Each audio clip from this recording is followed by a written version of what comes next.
Hi, so welcome back to the channel. Today we're going to be carrying on with the topic of China, okay? And so we're going to be looking at the debate. Why was Mao able to win the Chinese Civil War? Why was the Kuomintang, why was Chiang Kai-shek defeated? So the context, we're going to look at the second phase of the Chinese Civil War. So we're going to be talking from 1945 to 1949, okay? So the context is, and why it is such an interesting one, 1945, the Second World War, or the Second Sino-Japanese War, has just finished, okay? The communists and the Kuomintang had been working together in the Second United Front. And that breaks down very quickly and the two sides start fighting each other again. And so in terms of their disposition, it's interesting that the Kuomintang on paper should have won hands down, okay? In terms of manpower, the Kuomintang had roughly about 3 million to 3.2 million regular soldiers. This was up against the communists' 1.1 million regular soldiers. Now it's important to note, on paper the communists had 1.1 million, but due to the nature of their organisation, the fact they are a guerrilla organisation at this point still, they had a lot more, be it irregular forces, supporters on paper, still not as many as the Kuomintang.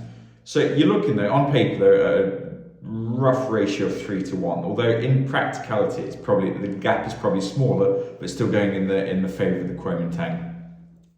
In terms of territory controlled as well, the Communist Party by this point is controlling about, a quarter of the landmass of China, pretty much exclusively rural areas. And in terms of the population in those areas, they've got about a third of the population. So in terms of territory, the advantage goes to Kuomintang. Now, where the figures sway that a bit, the Kuomintang is in charge of pretty much every single major urban center in China. They've got Nanking, Beijing. I'm just going to be listing Chinese cities at this rate. They control all the urban centers basically and all the transport networks that come with it.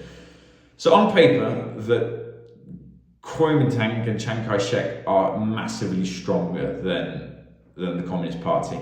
And so it leads us into the question, which is the topic of today's video. How did they fumble it? How did they go from being,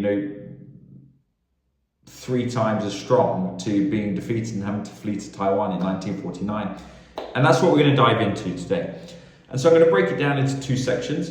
We're going to look at what the CCP did well, what their strengths were, and then we're going to contrast that with what the Kuomintang did bad, like what were their weaknesses. And so when we look at the CCP first, the most logical answer and what I'm going to dive into straight away, firstly, they had by this point become experts in guerrilla warfare.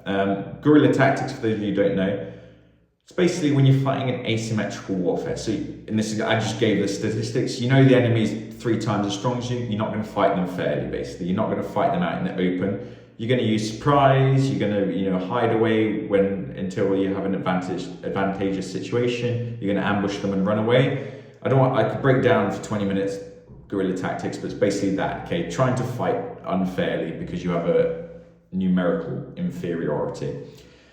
So this was brilliant because in World War II, when they were fighting together in the United Front, the communists had been able to conserve a lot of their manpower when fighting against the Japanese, whereas the Kuomintang had taken the brunt of the losses, on the chin basically. And so they conserved their numbers in this, and they were just very, I can't know the way to explain it, they were just very successful with their guerrilla tactics. It was gradually wearing the Kuomintang down. And any attempts to try and stop these guerrilla tactics, by being heavy-handed on the peasants and, just the oppression that the Kuomintang brought in only caused to swell the numbers of recruits joining the communists, basically. Now, that was obviously the most simplistic one.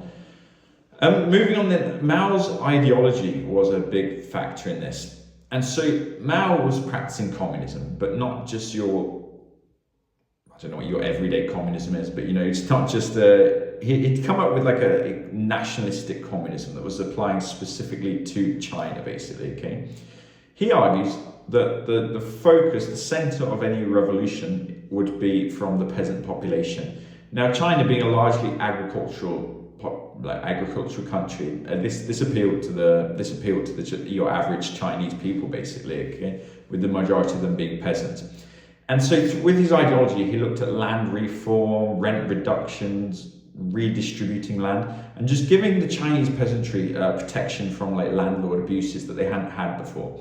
And this obviously, as you can imagine, goes down incredibly well. You know, the numbers of peasants that support the Communist Party swells. You know, their numbers keep growing through this ideology. It also links to guerrilla warfare, that because the peasants are so won over, you know, you buy into Mao's ideas so much, you basically get a situation where it allows him to, you know, implement guerrilla warfare even better, because the peasants are able to, they are willing to supply the communist forces and just join them, help them out logistically whenever they can. And so guerrilla warfare and ideology contribute to it. But even in the later stages of the war, so when we go from 1948 to 1949, Mao transitions the Red Army to be a conventional force, basically. He realizes that the numbers are shifting, you know, to more of they're more on par with the Kuomintang, and he decides to fight them out in the open. And even moving away from guerrilla warfare, Mao and his communist leaders show themselves to be quite efficient leaders, quite efficient military commanders. Like they perfect the operational art of, like, I don't want to say maneuver warfare, because they lack the vehicles to do it, but basically they just are very good at, you know, outmaneuvering the Kuomintang. They concentrate forces well, they perfect the art of encircling the enemies, and the Kuomintang are always quite slow to respond to these, and so are often crushed when they do meet the communists in the open. The big example of this is in 1948, the Battle of Huaihai, in which you get 600,000 communist soldiers against a Kuomintang force of 800,000. And whilst the Kuomintang outnumber them, you see that the commanders in the Red Army do what's called defeat in detail. And what happens is, although they're outnumbered, they concentrate their forces, as I mentioned before, and encircle the Kuomintang in 3 different groups. And so they, rather than fighting all 800,000 against their 600,000, they basically use 600,000 to fight 300,000, 300,000, 300,000. And so although they're outnumbered on the grand scheme of things, they make sure that the way their forces are concentrated, that they always have a numerical advantage on the field of battle, specifically where they're fighting. And so basically I have to give them credit for this. It's the way that history works, but the Battle of Huaihai is a phenomenal example of just great tactics and, you know, military leadership. I've been reading extensively about this, and a few historians argue that, you know, the leadership shown in this battle by the CCP was so great that the commanders would be known. Had they been European, they would be known like on the scale of Napoleon. It would have been just a phenomenal battle. Like, they should be given more credit for the maneuvers they did here. Basically, completely brilliant. Moving on then, so we come to the Kuomintang weaknesses. Now, if you watch my video on Chiang Kai-shek, you know, a lot of the problems I discussed with Chiang Kai-shek apply here as well, basically. So a lot of the general problems. I recommend you go back and watch that video to consolidate this, but I'll break down what the issues they face in the war and how it sort of links to their general failings. So by 1945, the main problem with the Kuomintang forces is incredibly low morale, okay? There's the soldiers, just in general, apart from your, you know, die-hard Kuomintang loyalists, the average soldier in the Kuomintang army does not want to be there. They've suffered from like chronic non-payment. You know, they're going months without pay. There's hyperinflation in the Kuomintang areas, and so when they do get that backlog of pay, which rarely happens, it's not worth much, basically. And many of the soldiers are aware of the corruption. You know, they see the embezzlement that their commanders are doing, and they just generally think that the commanders are out for themselves, as opposed to doing what's best for them and for the war, basically. This leads to massive desertion, and now there's differing sources of this. You know, pro sort of CCP sources tend to go to one side, whereas, you know, the Kuomintang source to the other. But either way, you're looking at between a few 100,000 and up to about 1 million Kuomintang soldiers just desert. They just run off basically instead of fighting. And so obviously we looked at the numbers at the start. This really brings down, in addition to the military defeats, this really knocks down their numbers, takes some of that numerical advantage off. And now, in addition to this, they make great strategic errors, okay? Chiang Kai-shek, despite being a military leader, makes what I call some rookie mistakes. The prime example being Manchuria, that when the Soviets kick the Russian Soviets, so you don't confuse it with Chinese Soviets, when the Russians kick the Japanese out of Manchuria after their occupation, the CCP is allowed to move into the area basically. The Russians leave, Chiang Kai-shek rushes his best forces, his most elite soldiers, into this area, which is incredibly hard for them to sustain, because obviously they take the cities, but Mao is able to blow up the railways, trap them in the cities basically, and so they just can't keep them supplied, and they just lose men through attrition, it's being worn down by this guerrilla campaign. And so whereas Chiang can't use the railways to supply his soldiers, by this point in the war, Mao has got almost universal peasant support, and he hasn't got like any transport industrialization, but he's just able to rely on millions of peasants who, even if they're not directly fighting for him, moving supplies for him, keeping his forces fed, supplied, etc. And so Chiang Kai-shek's strategic errors, it should have pulled out Manchuria. His supply lines were too stretched by that point, and they just contributed towards the defeat.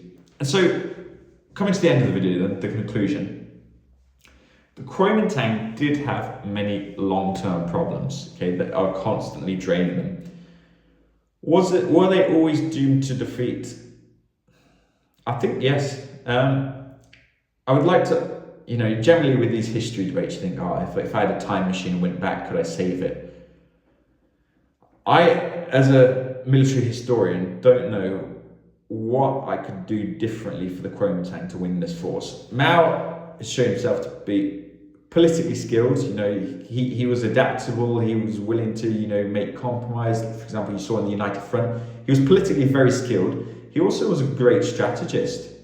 And so, considering Mao is a OP opponent, given the Kuomintang's long-term problems, I think I would conclude they're always doomed on this one. I literally don't know what you could do. I'd be intrigued to hear if the viewers have any suggestions, but I do not know what could be done to win the Chinese Civil War. I think it was given the situation in China, the long-term problems, I think it was always a clear-cut deal, and that's why the CCP and why Mao were able to conquer China in 1949, declaring themselves as the People's Republic of China.